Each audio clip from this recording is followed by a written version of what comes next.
Magandang umaga, kumusta po? Narito po ulit ang update natin para sa lagay ng ating panahon.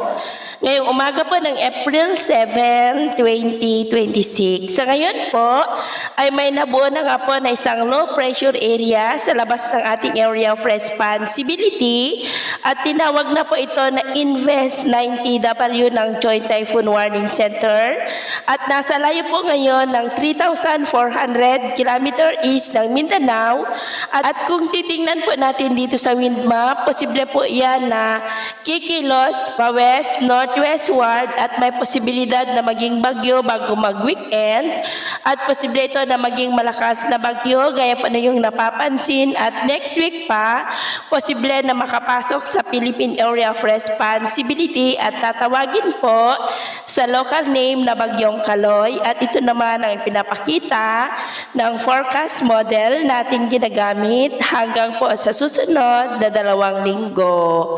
Samantala po sa ngayon ay easterlies pa rin ang hangin na umiihip po sa malaking bahagi po ng ating bansa.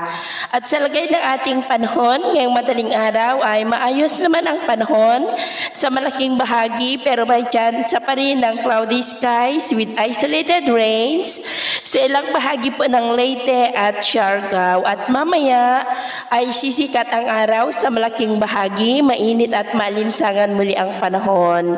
At mamayang hapon, mainit at maalinsangan pa rin ang asahan sa malaking bahagi nating bansa.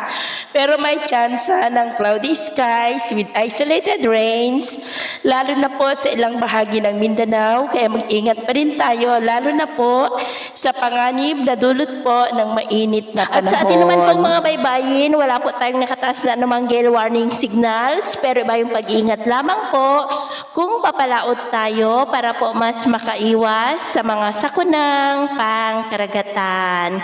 So, ito lang latest update natin sa araw na ito. At ako pa muli si James na nagsasabing sa kahit na pagsubok po na darating sa ating buhay, huwag na huwag po tayong mawawalan ng pag-asa. Thank you and God bless!